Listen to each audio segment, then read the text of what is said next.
Bienvenue au dossier Extra Time ici sur On s'en fout. Aujourd'hui, on va jaser Team Québec aux Jeux du Canada. Alors, on va tout vous expliquer de c'est quoi les Jeux du Canada, jusqu'à la sélection et enfin l'équipe du Québec qui joue en ce moment-là. Alors, est-ce qu'on peut juste commencer par nous introduire un peu aux Jeux du Canada, c'est quoi en fait? C'est une compétition style Olympiade où il y a plusieurs domaines, il y a plusieurs sports qui se jouent tous une année sur deux. Là, en l'occurrence, les Jeux du Canada, c'est une année sur trois. Les derniers étaient en 2022, là maintenant en 2025. Et puis voilà, tu as les Jeux du Canada d'été et les Jeux du Canada d'hiver. Parfait. Alors, chaque province font une équipe, Exactement. que ce soit pour le soccer, pour le basket, whatever, puis Ouais. ils vont à l'endroit destiné. Ouais, ok. il y a aussi une limite d'âge, si je ne me trompe pas. Il y a une limite d'âge, c'est pas n'importe quel. Tu peux pas envoyer des gars de 25 ans qui sont professionnels. Ouais. Il y a une limite d'âge, fait que c'est ça qui fait un peu comme le côté unique de cette compétition-là. Alors, un peu la différence entre les Jeux du Canada et les Jeux du Québec, c'est quoi? C'est juste qu'il y en a un qui se passe toutes les 3 ans et l'autre aux 2 ans? Je saurais pas te dire pour le cyclisme et tout ça, là, honnêtement, moi, je demande-moi pas ça. Ouais, on parle Mais foot, là. dans le foot, Ouais. Jeux du Québec, on est sur un tournoi de sélection régionale. Donc, Mhm. c'est plusieurs sélections régionales qui s'affrontent. Et Jeux du Canada, on est sur des sélections provinciales U17 qui s'affrontent. OK. Alors, on va parler Team Québec pour ces Jeux du Canada en 2025. Alors, est-ce que quelqu'un peut nous dire un peu, ça s'est déroulé comment le processus de la sélection?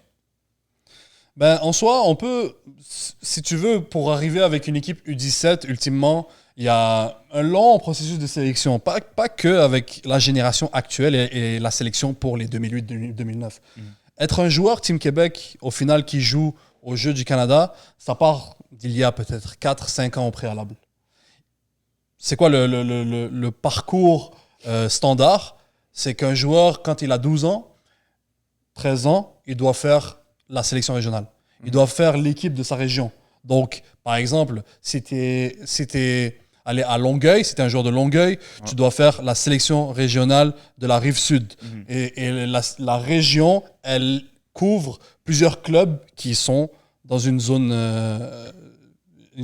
géographique. Et si je me trompe pas, c'est cette équipe-là qui vont, par exemple, jouer les Jeux du Québec, non? Voilà. La majorité du temps, ouais. Exact. Ok. Donc, un joueur, par exemple, de 12 ans, il doit faire ses sélections dans sa propre région et puis, ultimement, être sélectionné dans la liste qui va soit compétitionner aux Jeux du Québec ou au TSR. Parce que les Jeux du Québec, c'est une année sur deux. L'autre année, tu as le tournoi de sélection régionale. Ouais. Donc, techniquement, une année sur deux, c'est Jeux du Québec.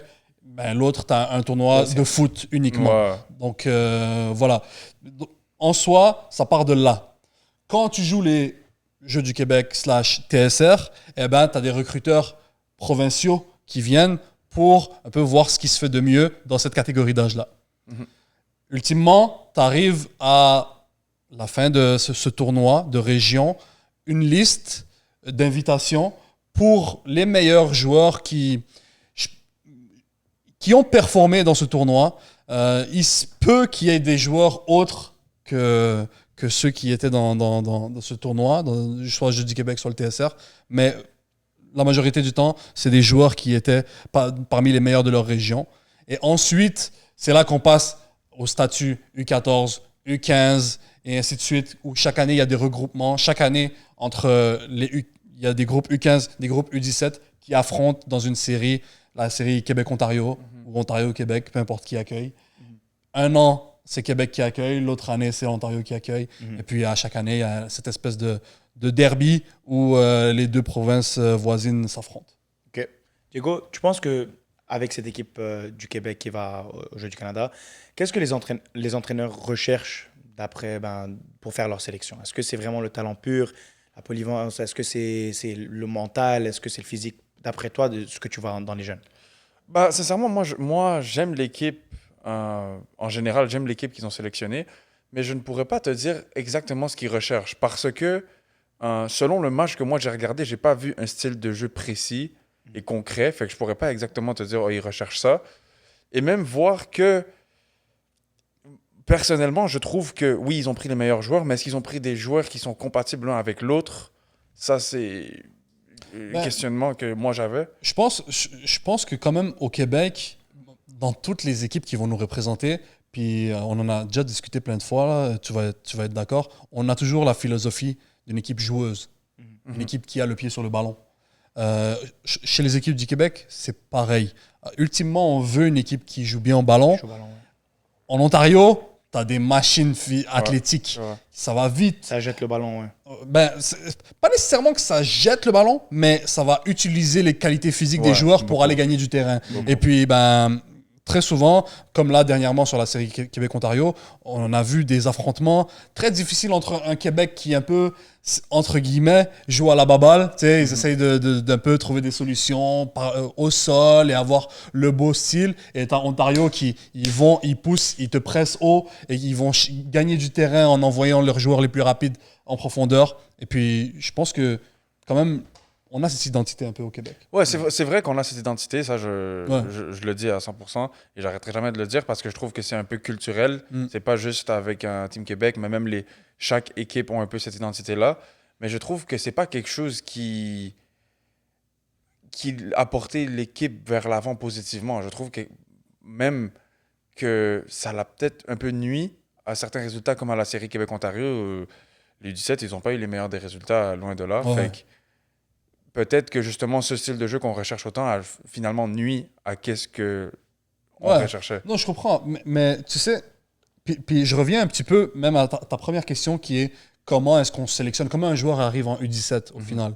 Il y a plein de choses qui sont faites un peu à chaque année à travers les regroupements. Ce qui se passe souvent, la Fédé, elle envoie des rapports au club à remplir sur chaque joueur qui, eux, pensent être leur meilleur joueur. Et puis, ils doivent remplir des critères. Par exemple, Diego, il joue ailier gauche, voit ses compétences athlétiques, ses compétences techniques, ses compétences tactiques. Je ne les ai pas exactement, mais en gros, quoi. Voilà, et sur plein de critères. Et ensuite, c'est les clubs qui doivent noter chacun des joueurs qu'ils recommandent. Et même que la Fédé demande des vidéos. Donc, ils demandent des matchs de chaque joueur ouais, exact. Et donc, ça fait en sorte que, en soi, ils peuvent vraiment chercher le joueur qui, eux, pensent doit représenter la province. Alors, sûrement que ça ne s'est pas déroulé de cette façon-là il y a quelques années, parce que là, avec l'introduction de la VO dans tous les clubs, on a beaucoup plus d'opportunités de bien voir chaque joueur et non pas juste prendre le mot de quelqu'un. Est-ce que, d'après ce qu'on sait, le processus de sélection vraiment critique, si tu veux, est-ce qu'il y a des joueurs, parce que vous connaissez plus les jeunes que moi, qui ont été snobs, genre qu'on a oubliés, qui ont été skipped un peu dans cette sélection? Personnellement, on peut toujours dire « Oh, il a manqué lui, il a manqué lui, il a manqué lui » parce que c'est un jeu d'opinion. À la fin de la journée, peut-être qu'un autre coach aurait pris un 11 partant complètement différent. Ou peut-être pas complètement différent, juste certains différents noms parce qu'il aurait jugé qu'avec le style que lui, il veut imposer, peut-être un autre joueur en défense, ou au milieu ou en attaque aurait plus performé dans son système. Mais les joueurs qu'ils ont joué, les joueurs qu'ils ont joué dans leur premier match et qu'ils ont aussi joué la série Québec-Ontario, série Québec-Ontario, il y a eu beaucoup plus de polémiques à travers l'équipe et les noms qui étaient là. Mais cette équipe de maintenant pour les Jeux du Canada, je trouve qu'en général, il n'y a pas vraiment de snob ou quelqu'un qui s'est fait rob. Je pense, comme tu as dit, ils savaient très bien qu'est-ce qu'ils voulaient. Ouais. Ils savaient à quel poste, quel style de joueur ils voulaient. À la fin de la journée, ils ont fait leur choix. Ouais. Par contre, moi, je dois quand même soulever un nom qui, je pense, moi, aurait mérité de faire partie de cette sélection-là. C'est un ajout que je fais pas qu'il a été snob ou quoi. Ouais. Et je crois que Ryan Lemcia à Saint-Laurent, c'est un joueur tu vois, c'est un joueur qui il a porté les 2008 sur son dos. Il était là quand l'équipe avait besoin de flamèche. Par contre, je vois aussi pourquoi ils l'auraient pas ramené, parce que dans son style, il y avait déjà d'autres joueurs qui, pour eux, considéraient meilleurs. Fait que, tu vois, il y a des joueurs, on peut chacun avoir son opinion. Je suis sûr que toi, tu pourrais me nommer un joueur que tu as aimé, t'as préféré à un poste, mais il y en a plein qui méritent d'être là. Et c'est pas que cette liste-là qui, pour moi, sont les meilleurs joueurs du Québec et les autres, c'est un autre niveau. Pas bons, Ouais. 100%. Puis il y a un historique aussi. C'est pas pour dire qu'ils font mal leur processus de sélection, c'est juste pour dire qu'il y a un historique de que année après année, on se dit pourquoi il y a tel joueur qui est pas allé, tel joueur qui est pas allé, tel joueur qui est pas allé. À la fin de la journée, c'est par exemple, de la même façon que tu peux aller faire des trials dans une équipe et te faire cut et aller dans l'autre équipe et être le meilleur de l'équipe, c'est le même processus. À la fin de la journée, ils doivent choisir 11 joueurs parmi tous les joueurs disponibles. Fait que c'est sûr qu'il y a des joueurs qui ont manqué, mais je pense pas que les joueurs qui sont là, ils n'ont pas leur place. C'est ça que je Non, veux c'est dire. ça. Mais il y a des joueurs qui c'est clair que tu aurais pu vouloir un peu Ouais. tester. Puis... Est-ce que vous voyez des profils, genre, par exemple, cette sélection-là en 2025, peut-être la sélection en 2022 et même celle d'avant, est-ce qu'on commence à avoir des profils qui se font un peu snob, qui se font un peu snob à chaque année? Peut-être des joueurs qui se ressemblent, peut-être moins forts ou peut-être moins physiques, plus créatifs, des 10. Est-ce que ça vous dit quelque chose? Moi, je pense 100%. Tu poses une très bonne question, à mon avis. Le profil de joueur créatif, tu vois, qui rôde un peu entre les lignes, qui est là pour un peu faire parler sa technique, prendre des risques, des fois à défaut de se faire prendre. Souvent, on va pas le voir avec les équipes du Québec, honnêtement. Un gars comme là, maintenant, on voit Ali Messoudi, et on a tardé pour le voir. On parle du Ballon d'Or l'année passée, de sa catégorie d'âge, de 2008. T'imagines? Ouais. Et il n'était pas là avec les équipes du Québec l'année dernière. Ouais. T'imagines? Et là, il n'était pas là à la série Québec-Ontario. Je sais pas qu'est-ce qui s'est passé entre-temps, mais maintenant, on le voit au Jeux du Canada. Il y avait dans le même style Adam Alou, Aussi, de la ouais. Rive-Sud aussi, De la qui est à Rive-Sud, Saint-Hubert. Dans les autres générations, on voyait pas ça. Chez les 2007, par exemple, il y avait Nico Velicico qui avait ce style-là. À part ça, c'était des joueurs très directs. Et au milieu de terrain, un peu plus des 6-8, des joueurs qui jouent en deux touches, qui font bien les choses simples.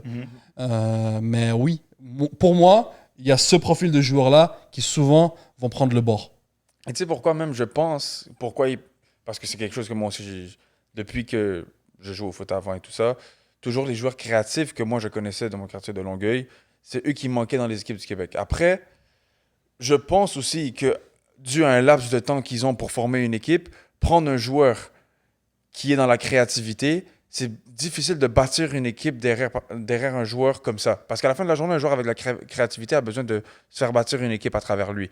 Et si tu prends un joueur créatif qui fait un peu à sa tête et que dans son équipe, le coach lui donne la liberté pour faire ce qu'il veut, Ouais. à Team Québec, tu es en train de jouer avec les autres potentiels meilleurs joueurs du Québec. Donc là, tu n'as pas totalement la créativité pour faire ce que tu veux. Tu dois jouer avec les autres. Les autres aussi, ils ont le potentiel de faire quelque chose. Fait que c'est difficile aussi d'aller chercher... Là, je suis un peu en train de faire avocat du diable, là. Non, je Mais- comprends. Mais là, tu touches, je pense, exactement le bobo.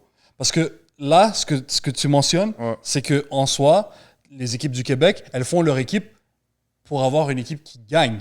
Ouais. Et je crois que c'est là le problème. Ouais. Parce qu'à mon avis, cette équipe-là doit représenter les meilleurs talents de la province. Ouais. Pour moi, c'est pas normal qu'un 2007 comme Ilian Beloui, Ouais.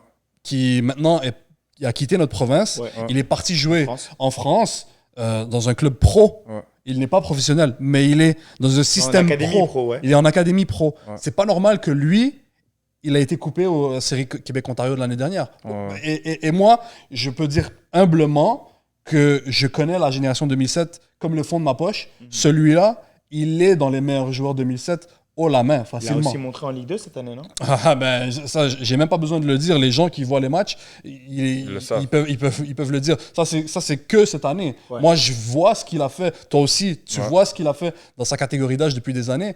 Puis, à mon avis, il est là le problème. Le problème, c'est qu'est-ce qu'on veut faire de ces équipes-là? On veut faire une équipe qui gagne contre Ontario ou on veut montrer les talents, les meilleurs talents que notre province elle a à offrir? Ouais, totalement. Moi, je suis 100% d'accord avec toi. C'est Ouais. un peu le bobo. C'est ça la blessure un peu de justement laisser de côté ces joueurs créatifs. Mais comme je dis, c'est vraiment... Moi, je pense que c'est la mentalité à cause du laps de temps. C'est pas quelque chose que moi, je suis d'accord. C'est juste que si je me mets à leur place, on a peu de temps pour former une équipe. On va essayer de former une équipe qui va jouer selon ce que nous, on veut et non essayer de courir après les gars. Oh non, écoute-moi, s'il te plaît, tu dois jouer comme ça. 100%. 100%. Mais tu vois, ça, pour moi, c'est ça qui ferait en sorte que nos équipes du Québec, désolé de le dire, mais c'est comme si elles servaient un peu à rien. Parce qu'à la fin de la C'est pas journée, représentatif, vraiment. même, va gagner les Jeux du Canada. Et alors? T'as gagné les Jeux du Canada. Non, Et alors? non, mais on va pas se mentir. Les Jeux du Canada, c'est un peu le palmarès à cet âge-là. Oui. Quand tu fais, par exemple, dans pas longtemps, on va regarder l'équipe du Jeux du Canada en 2022. On va voir que ces gars-là ont utilisé cette opportunité comme un peu un tremplin pour aller jouer dans des clubs, pour vraiment montrer qu'ils ont gagné quelque chose à cet âge-là. Et on va voir que la majorité d'entre eux se retrouvent dans des bons clubs ou dans des universités NCAA. C'est pas comme si les gars qu'on envoie jouer flop. Non, la majorité, ils flopent pas. Ça veut Oui, mais dire c'est le des bons recrutement joueurs, est Karim. assez bon, non? Oui, c'est sûr. C'est des bons joueurs à la Ouais. fin de la journée. Ces gars-là, qu'ils aient été sur les équipes du Québec, qu'ils aient gagné les Jeux du Canada ou pas, ils seraient arrivés avec ces opportunités-là. Je te l'assure. Maintenant, là, tu fais référence à une génération où, oui, ça leur a ouvert des portes parce que plusieurs d'entre eux, bah, ils ont rempli l'équipe réserve du CF Montréal qu'il y avait Ouais, à c'est ce moment-là. La moitié, c'était l'équipe qui a vrai. gagné les Jeux du Canada. Mais ultimement, une équipe de la province, de jeunes surtout, même, allez, elle gagne les Jeux du Canada. Mais l'objectif pour le joueur lui-même, c'est de pouvoir lui donner des opportunités. Et puis, moi, je ne pense pas que le système actuel donne des opportunités aux joueurs. On fait pas assez. On fait pas assez pour ces joueurs-là. Et c'est pourquoi on revient à ce qu'on mentionnait, c'est que je pense qu'on a perdu l'objectif de ces équipes du Québec. Ouais. Qu'est-ce qu'on veut faire? On veut Ouais. gagner des matchs contre l'Ontario ou on veut showcase, on veut mettre la lumière sur Ouais. les meilleurs joueurs de la province? Mais aussi, est-ce que peut-être c'est un peu le côté compétitif de chaque province qui veut dire qu'on a la meilleure province de foot et pour le montrer, il faut gagner. Parce qu'à Mais la ça vaut fin, rien. Ça vaut rien pour le ok, joueur. Oui, comprends. je comprends ton point. C'est juste qu'à la fin de la journée, tu gagnes tous tes affrontements U15, U16, U17. Ça sert à rien si, par exemple, tu ne peux pas back-up après en disant j'ai envoyé tel joueur en Europe, Exactement. tel joueur en Europe, tel joueur en Europe. Mhm. Tu vois, si t'as... Au pire, on a une province qu'on ne gagne pas les séries Québec-Ontario, à la fin de la journée, ça sert à rien. Là. Ouais. Exactement. Mais on a une province que les joueurs qui sont passés par Team Québec, tu sais qu'ils pourront ensuite aller sélection nationale ou aller jouer en Europe. Ou peut-être MLS, ouais, ouais, ça devrait peut-être c'est être, même des binationaux qui vont peut-être jouer pour un autre pays, peut-être. Mais tu sais que quand ils passent par là, c'est parce qu'il va finir par arriver quelque part. On a vite fait parler de est-ce qu'on fait une équipe pour gagner ou pour vraiment choquer notre talent. En parlant de premier match qu'ils ont joué, ils ont joué contre Manitoba. Alors pour un peu de contexte, le Québec se trouve dans une poule de 3 équipes, groupe A. Alors dans notre groupe, il y a le Québec, Manitoba et Newfoundland and Labrador. Alors ces 3 équipes-là, on n'a pas les meilleures équipes avec nous qui jouent. On sait que c'est l'Ontario vraiment à la fin, la finale, qu'on affrontera si on arrive et on ne choque pas. Premier match, on l'a regardé, puis Manitoba qui perd 1-0 contre le Québec. Vous en pensez quoi de cette performance? Moi, Bah, moi personnellement, là, je trouve que oui, Manitoba, c'est supposé être une équipe plus faible. Ils ont eu de la misère Québec. Ils n'ont pas réussi à vraiment implanter leur jeu. Ils ont eu de la misère. Et même, je disais à mon gars, parce qu'on regardait le match en même temps, première mi-temps était très plate, très décevante. J'ai pas vu vraiment beaucoup. Après, ils ont potentiellement perdu leur attaquant qui, justement, allait apporter cette énergie-là. Alex Makarova qui s'est blessé en première mi-temps. Fait que ils ont perdu cet attaquant-là qui allait apporter, justement, du danger offensif. Après, le but, c'est pas le meilleur début, là, on va pas se mentir, c'est pas le meilleur début. Même moi, je pense que ça aurait peut-être même pu pas être un but. Mais bref, pour moi, c'est assez décevant. J'espère que ça va s'améliorer, parce que c'est quand même une belle sélection, c'est des bons joueurs, j'espère, puis c'est le Québec à la fin de la journée. Mais ouais, c'est ça. Sinon, en général, moi, j'ai été déçu de la première performance. Mais je suis un peu d'accord avec Diego. Maintenant, c'est clair qu'il faut voir, là, Manitoba, ils étaient genre sur un bloc bas. Ouais. Ils Voilà, essayaient de ne pas laisser d'espace au Québec. Le Québec qui avait le pied sur le ballon, qui essayait de faire bouger le bloc adverse. Moi, personnellement, je trouve pas que l'équipe, elle a... Et je vais te rejoindre. Je trouve pas que l'équipe elle a mal joué. Je pense qu'il y a certains profils qui devaient être à des places différentes. Quand tu joues sur un bloc bas, pour moi, Arthur Mason, il devrait pas être celui qui doit se battre contre les lignes défensives. Celui-là, ce joueur Mason, ce 2008, il est très bon, surtout dans sa conduite. C'est un joueur qui va prendre le ballon, débouler, et il est vite lorsqu'il a le ballon dans ses pieds pour déséquilibrer le bloc adverse, pour percer une première ligne de pression. Malheureusement, face à en 1 contre 1, dans peu d'espace, c'est pas le joueur qui pourra te débloquer ces espaces-là. Même un Makarova, lui, il est fantastique. Lui, pourquoi pas le mettre en retrait et avoir un vrai neuf qui fait les courses, qui lui laisse de l'espace pour rentrer à l'intérieur, pour aller là où son neuf lui libère de l'espace. Et malheureusement, mettre un joueur qui est talentueux comme ça, balle au pied, qui peut se faufiler, dribbler n'importe qui, en 9, Ça lui donne pas vraiment l'espace de le à faire. mon avis, c'est Ouais. du gaspillage. C'est Ouais. du gaspillage. Même si tu as Adam Alou sur son côté gauche, qui lui aussi est un bon joueur, un bon dribbleur, c'est pas le joueur le plus explosif. Ouais, Ça va être un exactement. gars qui aura besoin quand même d'espace, mais il saura un peu te créer des décalages, te délivrer la passe précise. C'est surtout moi à ce niveau-là que j'ai trouvé qu'il y avait peut-être des choix de joueurs à certaines positions qui auraient facilité qu'il y ait de plus en plus d'occasions. Même quand ils ont switch Adam Alou pour Ali Messoudi au même côté, Ali Messoudi, on peut le voir même en Ligue 1 du Québec parce qu'il a des minutes en Ligue 1 avec le FC Laval. C'est pas le joueur le plus explosif non plus. Donc, C'était pas le plus jeune à avoir touché des minutes en Ligue 1? non, je pense que c'est un. Non, c'est Anis Sirban, je crois, 2009, qui a joué avec Camero, si je ne me trompe pas.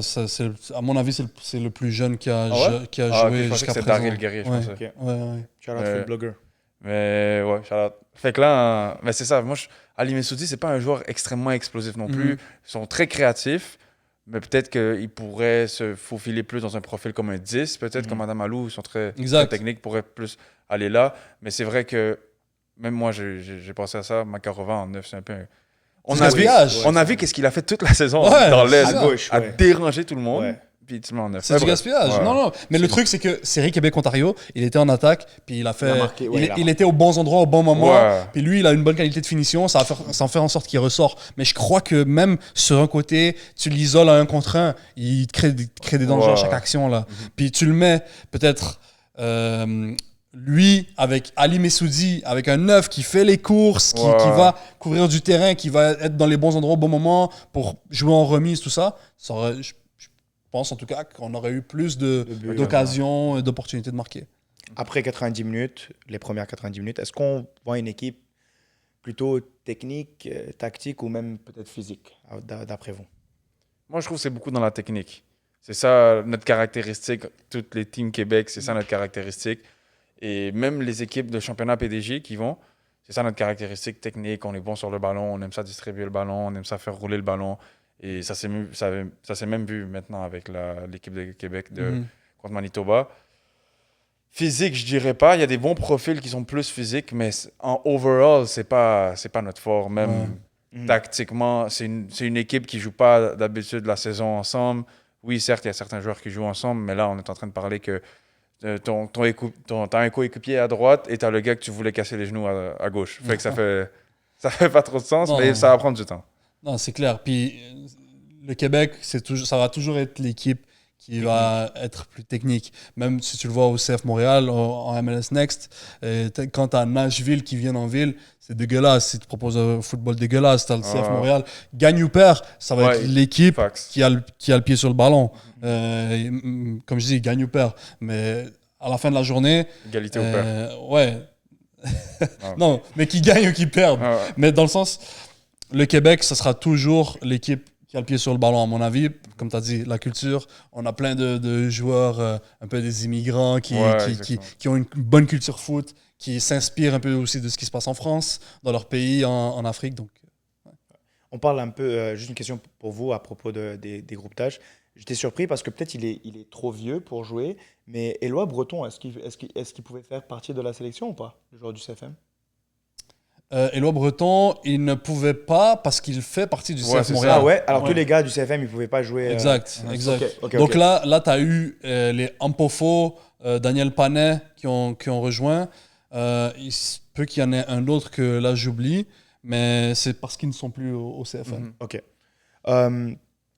Quel joueur risque de vraiment se démarquer dans ce tournoi-là, d'après vous? Vous pouvez choisir votre joueur que vous croyez va vraiment faire un tournoi, qui va le démarquer, et là que peut-être il sera plus considéré un jeune, et peut-être qu'il sera considéré un joueur Ligue 2, Ligue 1. Moi, je mise beaucoup sur Mason. Vraiment beaucoup. Parce que je sais qu'il a l'expérience. Ça a été un surclassé pendant longtemps. L'année passée, avec le championnat PDG aussi, c'était un joueur important pour le Saint-Laurent. Fait que je mise beaucoup sur lui. Et je vois un petit peu l'idée derrière le mettre en 10 et que ce soit lui qui essaye de porter l'équipe, comme essayer de casser des lignes, essayer d'aller créer des actions offensives. Je vois un petit peu cette vision. Je vois la DA, fait que je vais miser sur lui. Mais après, il y en a plein d'autres qui pourraient Ben, déjà, il y en a qui jouent déjà en Ligue 1 parmi l'équipe. Là. Comme tu as mentionné, Messoudi, Carmosino, il y en a quelques-uns. Même le capitaine, Attar, en défense centrale. À mon avis, c'est clair que l'objectif, là, c'est même d'aller se faire voir pour plus loin que la Ligue 1. Fait que moi, je vais mentionner Ali Messoudi. C'est un joueur qui, quand il est rentré, il a commencé à faire ce qu'il sait faire, déranger, balle au pied. Ouais. Ce que je me trompe, c'est lui qui va chercher le péno que Carmosino il rate. Il faudrait que je revoie. Regarder. Ouais, il faudrait regarder. Mais en tout cas, c'est un joueur qui, dès qu'il est rentré, a su créer les décalages qu'il fallait créer, provoquer. Puis moi, c'est ça que je vois en lui au Québec. Puis c'est ça que je veux que les gens voient chez lui comme qualité parce qu'on n'en a pas beaucoup des joueurs comme ça. Maintenant, on aurait pu dire Makarova. Je ne sais pas c'est quoi l'étendue de sa blessure, mais lui aussi, c'est un joueur qui peut montrer des très belles choses puis qui peut aller générer de l'intérêt au-delà de juste des Ligue 1 là, honnêtement. Donc lui, s'il est dans les bonnes dispositions, attention. Diego, je sais que tu es un gars NBA. Tu sais, genre, à toutes les années, il y a un draft. Et il y a des années où les drafts sont moins forts que d'autres. On dirait que juste il y a une génération de joueurs qui sont pas, je ne veux pas dire pas bons, mais pas meilleurs que celle d'avant. Ouais. Est-ce que cette génération-là de joueurs québécois, est-ce que c'est une génération qui va vraiment marquer le foot québécois? C'est une bonne génération, mais pour moi, des générations qui ont marqué le foot québécois, c'est par exemple les 99, les 2004, c'est des générations qu'on en parle jusqu'à aujourd'hui et que tu vois plusieurs joueurs qui maintenant ils jouent pro ou NCAA. 2001 aussi, ils avaient une belle génération. 2001? Ouais, 2001. Fait qu'un 2003 aussi avec moi, qui est en train de lire. On a vu un 2001, un 2004, 5 qui était vraiment, vraiment fort au foot. Là. Et là... Plus 4, ouais.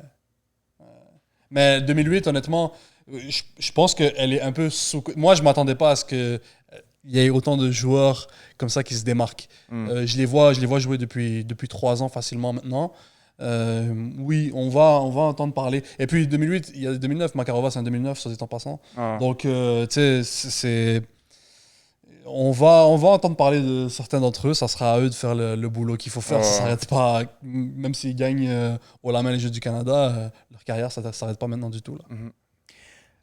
En comparaison, moi, j'étais vraiment plus là-dedans avec la génération 2004. 2004-2005, c'est les deux ils étaient éligibles pour aller jouer au dernier Jeux du Canada. Je connais bien ce groupe-là. Comparé à ce groupe-là, est-ce que vous croyez qu'on a une meilleure équipe ou une équipe qui est un peu moins bonne au niveau talent brut? Moi, je pense que le groupe 2004-2005 est plus complet. Donc, je crois qu'ils ont les bons joueurs aux bons endroits. OK. Tu sais, les 2004-5, ils avaient un latéral gauche à gauche. Ils avaient un piston, un latéral droit à droite et ainsi de suite. Par exemple, un Daryl Guerrier en ce moment chez les 2008, pour moi, il ne doit pas jouer piston gauche. Pour être honnête, là. En plus, il est droitier. Fais-le débouler sur son côté droit. Pourquoi il ne jouerait pas piston droit? Il y a plein de petites choses comme ça. Puis comme on parle depuis le début, Makarova, ton meilleur joueur avec balle au pied, il est en pointe. Il y a plein de petites choses comme ça qui, pour moi, freinent en ce moment la façon dont on juge cette équipe-là. Mais je pense qu'elle aura des arguments versus la génération 2004-5 qui fait bien pour l'instant. Il continue à faire bien dans le foot pour l'instant. Juste si je ne me trompe pas, ça c'est un autre exemple, mais Kristinovic aime ça. Ouais. Non, c'est pas Kristinovic. Ça, c'est le grand frère de Christian. Il y a Félix, il y a Christian. Exactement, Christian. Lui, il joue en milieu avec le CSM Hérault. Il joue en 6. C'est ça, exactement. Et là, on peut le voir latéral droit. Donc, c'est un changement. Même piston droit, carrément. Il y a des joueurs hors poste pour combler, alors que... mais est-ce que ça montre qu'on a plus de joueurs polyvalents ou est-ce que c'est juste qu'ils ont mal sélectionné les joueurs pour la formation qu'ils voulaient jouer? Eux ont vu des qualités chez ces joueurs-là et qui fit avec les postes dans lesquels ils veulent les faire jouer. Matteo Carmosino, tu risques fort probablement de le voir jouer attaquant la prochaine fois que tu vas le voir jouer. Là, il joue piston droit. Puis tu sais, pareil, Makarova, ça va pas être un 9. Il y a quelques trucs qui, je pense, peuvent être ajustés, mais... Le foot, bien sûr, on sait, s'inspire de l'Europe. Ça revient vers nous. Par exemple, en Ligue 1, on voit le CSL Rennes qui commence à jouer un style de jeu. Et là, après quelques années, on commence à voir d'autres équipes toucher plus au ballon. Est-ce que les attentes dans ce moment-là pour les jeunes, est-ce qu'ils sont différents au niveau, comparé par exemple au groupe de 2004? Est-ce on s'attend de plus ou on s'attend d'un jeu plus technique ou plus rapide ou plus physique comparé dans le passé? Ben, techniquement, t'es champion en titre. Hmm. T'es champion en titre, on va avoir Ouais. des attentes envers toi, là. C'est vrai. So, Le truc, c'est que l'équipe de 2004, après, je suis peut-être nostalgique parce que je connais la plupart des joueurs. J'ai commencé ma page de Panenka avec la plupart de ces joueurs-là. C'est juste une génération de malades mentales. Sincèrement, c'était Ouais. n'importe quoi, cette génération. Cette équipe-là, c'était n'importe quoi. N'importe quoi. Wow. Et à la finale, ils ont battu Ontario 3-0, alors qu'Ontario, c'était 3 quarts à TFC U19. Mais ils sont passés en demi-finale, en péno, si je Ouais, en péno. en ouais. péno. Mais après, Ça veut c'est dire c'était chaud, là. Jude Mitchell, c'est ça son nom? Ouais. ouais, je dois là. Ouais. Judelin Mitchell. Et c'est lui qui a, Ouais. il a carry le truc dans les Doublé. pénaux. Fait que moi, j'aime ça, ces trucs-là, parce que faut donner aux gardiens les praises quand genre, ils doivent. tu Shout vois. out à Judelin Mitchell Quand... qui vient de faire une saison avec le Vermont Green. Oh, fax. Ouais. Fax. Ils avaient un gardien qui bougeait pas et quand même, Judelin a pris 6 games en tant que partant. So, félicitations et good luck dans ta première saison universitaire. Yes. Ignace? Non, j'ai dit yes. Oh yes, ok, j'ai Ignace, go, ok. Mais merci de nous avoir rejoints sur ce dossier-là. Extra Time, on a parlé du jeu du Québec, jeu du Canada. J'espère que vous gagnez que vous arrivez en finale puis que vous gagnez la coupe. Bonne chance à l'équipe québécoise. Merci d'avoir écouté, on s'en fout. On se voit à la prochaine.